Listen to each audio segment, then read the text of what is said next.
Hello again, and welcome into the Marriage Talk podcast. It's great to have you with us. Bill Hobson here, along with Jay and Laura LaFoon. And you can find out a lot of information about their ministry to married couples by going to jayandlaura.com. We've also got that in the podcast notes, so that if you're driving right now, do not grab your phone and start trying to surf for the URL. We'll get you there a little bit later on. Last week on the podcast, we began a two-part series, which then logically would make today the conclusion to the two-part series, exploring the meaning of the word love, or the meanings of the word love, taking it to the level of Greek, the original Greek language that is expressed throughout Scripture. And there are really 6 primary themes that we're exploring. The first 3 we did last week, and today we'll kind of pick it up from there. And Jay and Laura, for anybody who maybe didn't hear part 1, can you just kind of hit 3 quick highlights by way of review? Sure. We have agape love, which is God's unconditional love that we are to also show to others. We have philautia love, which is self-love, and that is loving the person that you are so that you can in turn love others. And then last week we ended with philos love, or that friendship love, like Philadelphia, the city of brotherly love. Philos. And today we get to hit, well, we're going to start with Jay's favorite. My favorite, and that is Eros, Eros love, which is that physical side of marriage. Where the word erotic comes from. That's right. Eros love. And I think that's one of the first times Laura's actually having said the word erotic. But I can clip that out for you and just send you the sound bite. Yeah, she grew up a pure Southern belle, and they didn't talk like that back then. But no, this erotic love, this Eros love, this physical union that you have with no one else on the planet but your spouse. And that is the beauty. It's the one thing you share with your spouse that you don't share with anyone else. And the problem with Eros love is twofold, in my opinion. Number one is differing appetites. And number 2, unmet expectations. And the differing appetites, that's something that as husband and wife, you have to work out. When I got married, I honestly thought we would be having sex every day. I mean, we're married. Why would we not have sex every day? It ends in Y. Yeah, if it ends in Y, we should be having sex. Laura thought we'd be having sex in June. June 15th. On one day. But we were very different. And as Jay said, I didn't grow up in a home where we discussed sexual things, or even I never got the talk before I got married. And so I didn't understand the difference, the different appetites, the different expectations. And this is a true story. When Jay, early in our marriage, Jay was always trying to help me understand this, what he called a deep need for sex. And I just didn't understand it. And one day he came to me and he goes, I've got the perfect illustration for you. This will help you understand exactly what I'm talking about. Sex is like the air that I breathe. And I just looked at him. I said, then you better find a place to buy some oxygen tanks.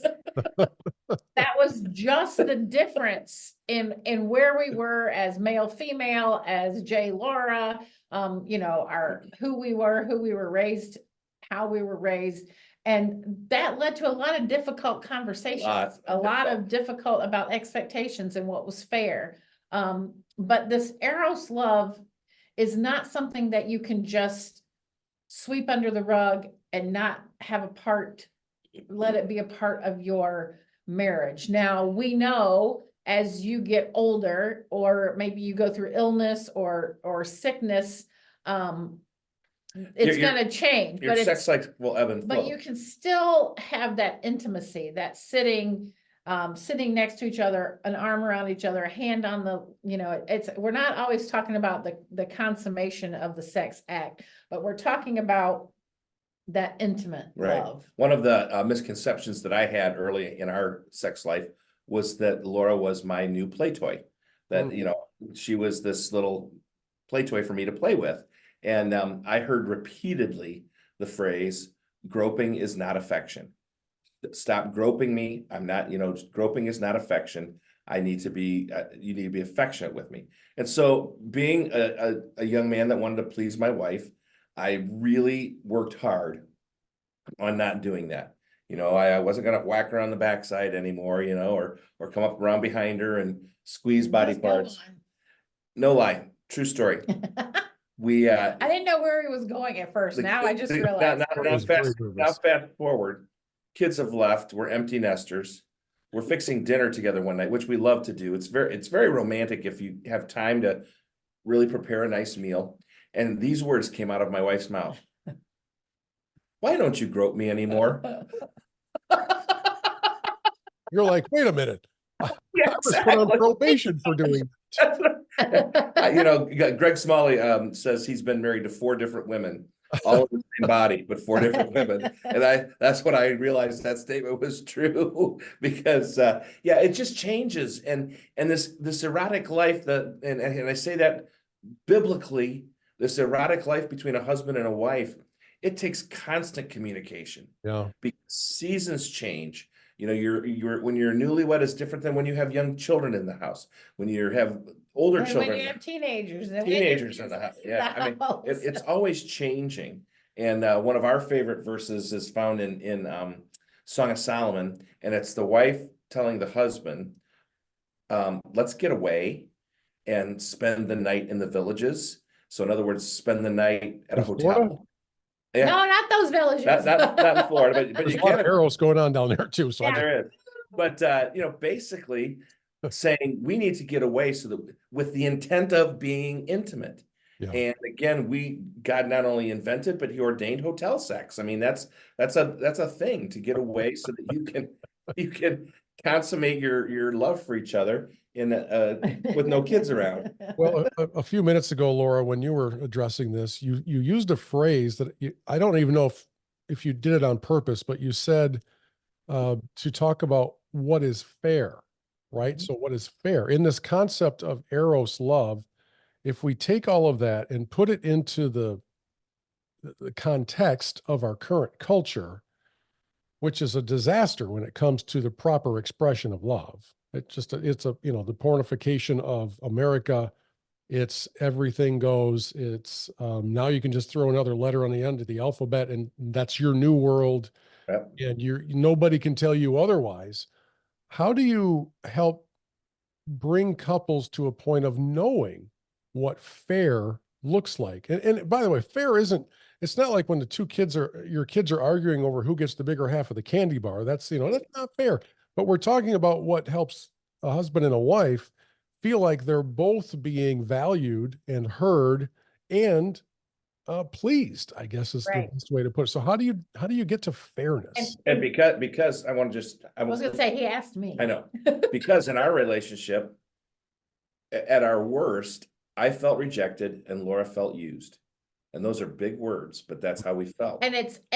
And that's why it's so important that you establish a good channel of communication about everything in your marriage so that you can have these hard discussions when it comes to the intimate side of your marriage, because you do have to talk about what you're comfortable with and then what's fair in as far as regularity, frequency, however you want to say that. I mean, that was probably the biggest conversation we had to have, because while Jay was joking, there was a bit of truth with he expected it every day and I just wanted it once a year. Those were extremes. But that was the crux of our hard, difficult conversations was, and our culture, movies, love stories, books that you read, all that makes it sound like, oh, it's just gonna magically happen, and it doesn't. And it seems very, we have to talk about what's fair, so to be honest, we came up with a plan that every other night. And I don't know that we did that for that long. But that was our at least we had an established plan every other night except for 1 month or 1 week of the month. Yeah. And again, did that happen? No. But at least we had talked about it and made something that we thought was going to work. And honestly, at times it did work very well. And Laura will tell you this from her perspective, and I don't think she speaks for all women, but I think she speaks for many women. She simply had to get it in her brain that tonight's the night, and understand how important it was to me. And then on nights where I knew we were not going to be intimate, I had to put it in my brain not to say anything or do anything that made her feel like I was making an advance on her. And the respect. But you don't become cold, right? You don't fold your arms and sit around and frown on the off days. Right, exactly. Right, right. And the respect that you're showing and the honor that you're showing your spouse by respecting, creating the boundaries. Here's our playing field. And living within those really honors your spouse. And in this area of Eros love, that's a huge thing, to honor your spouse. And I'm just going to speak frankly, and it makes the experience that much better. It truly does. Good. And as men, understanding that your wife's not rejecting, when you have these conversations, that this is your playing field. She's not Who's calling you? she's not rejecting you, but like Jay said, of a woman's greatest sex organ is her brain. There's a lot, for men, it's like, ooh, turn it right on. For a woman, it's not that way. And so when a man can realize that his wife can't just look at him and be turned on, although I think for 20% of women that probably is that way, but for the majority of us, it's not. And so those differences of appetites, those differences of expectations, you have to talk about them, because our culture, our TVs, our books, our movies all tell us something totally different. And so to live in reality, to live in the real world, not Hollywood, means that you have to have those discussions. Which Okay. leads us. Yep, go ahead. Which leads us to our next. I mean, we probably have spent enough time there. And move on to our next type of love, and that is Ludus love. We've got Eros, and this next kind is Ludus, Ludus, which is playful love. And it's different than the philos love that we talked about last week. That's the friendship. Ludus is playful. And it's play. It's that playing together. And again, not in a sexual way, but just what it is it's Proverbs, I believe it's 17:16 that says, laughter doeth like good medicine. Just having fun, and some people are like, well, we're not fun people. Okay, if you're not a fun person, then subscribe to a joke of the day, or find something that makes you laugh and laugh together. Have that playful time together. It is just an opportunity to build love in a very non-threatening way. And that's the beautiful thing of it, is no one objects to fun. And if they do, well, then we need to inject them with a little more fun, because they just don't understand that yes, life is hard, life is difficult, but laughter doeth like good medicine. It's biblical. This is that love where the joy comes into the relationship. Whereas where we talked about last week, the philos love, that friendship love, you like the companionship. That's the companionship. You enjoy being together. Ludus is a part of that, but Ludus is also that laughing, having a good time together. I can't think of another word. Well, she used the word that I love. It's joy. There's a very big difference between happiness and joy. Happiness has the same root word as happenings. And so the things that are happening around me are what make me happy. But joy is like a spring, a water spring. It's bubbling up. It's inside, and joy comes from the inside and works itself out. Happiness is what's happening around me, but it can never get to the heart. Those things that make you happy will never make your heart happy. Joy fills your heart, and then it's expressed in ways that are wonderful to your spouse. And that's really what this Ludus is sharing joy together. You guys, I would guess, can relate to this perhaps more than anybody in our audience, but when I'm speaking somewhere, I try to have some humor in whatever it is I'm doing. And I certainly get feedback from an audience, whether it's good humor or whether they're not laughing at all. But even if the room is laughing uproariously at something, if my wife is there, and if she is, she's usually sitting at the same table where I was, I will look down to see if she's laughing. I will listen for her laugh, because she's heard everything I got. Yep. And if somehow I was able to, strike that funny bone in her, it means 10x over what it meant to me to have the rest of the room go. And you guys speak together an awful lot. I'm wondering if that same dynamic applies in your world. Well, one of our axioms in what we do is this, that hearing your spouse laugh is one of the most attractive things in the world. It Yeah. really, you hear your spouse, you are attracted to that. And it's too funny because when we stand on stage and we make people laugh a lot, but every once in a while, we'll say something that will be totally not on script, Right. absolutely hilarious. And I can always tell because we will look at each other on stage and it's like, forget the audience. We're having so much fun right now up here that, but the audience is having that fun with us. And I can tell when she finds something very funny because, around the house, when I'm working on material, I get a lot of eye rolls. You know what I'm saying? It's like, really, you think that's funny? But when we're together, it is that attraction. It's that drawing you into their heart because you know that their heart is soft right now. Yeah. And that is really, really something special. So over the 2 parts, we've covered agape, unconditional love. We've covered philautia, that self-love that allows you to love someone else because you've loved yourself. Philios, that brotherly friendship love. Eros, that intimate love. Ludus, the playful love. And the last word, Greek word for love, is pragma. And this is that long-standing forever love. This is that love that when you, in whatever shape or form, that you stood at the altar and said, I do. For better, for worse, for richer, for poor, in sickness and in health, until death do us part.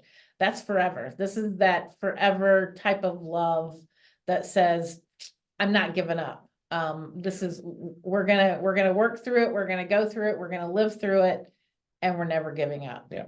That's why our motto is murder yes, divorce no. That's not true. Just kidding, but people. the truth Just is, kidding. when we stood at the altar, before we stood at the altar, we looked at each other and said, divorce isn't an option. And when you take that off the plate, then when things happen and maybe you begin to be miserable or crisis happens, you got to work through it because we're not giving up. And this is that long-standing love that says, till death do us part. All right. And when you have that, when you are miserable because crisis or pain or hurt makes you miserable, you've got 3 options. You can stay miserable, you can fix the problem, or you can get a divorce. Well, when you take divorce out of the equation, so you only have 2 options: stay miserable or fix the problem. And honestly, people get so worked up about how hard it's going to be to fix this problem. And yes, it's not going to be easy, but it's a whole lot easier than divorce. And I know this because we've worked with countless couples who are on their second marriage who said, if I would have known how hard the second marriage was going to be, I'd have put more effort into my first. And that's as truthful as they could get, and as truthful as I can get with the audience today, is to say, yeah, it's hard work, but the same garbage, the same baggage, the same weeds that you walked through with your first spouse, you're going to walk through into the next into the next one.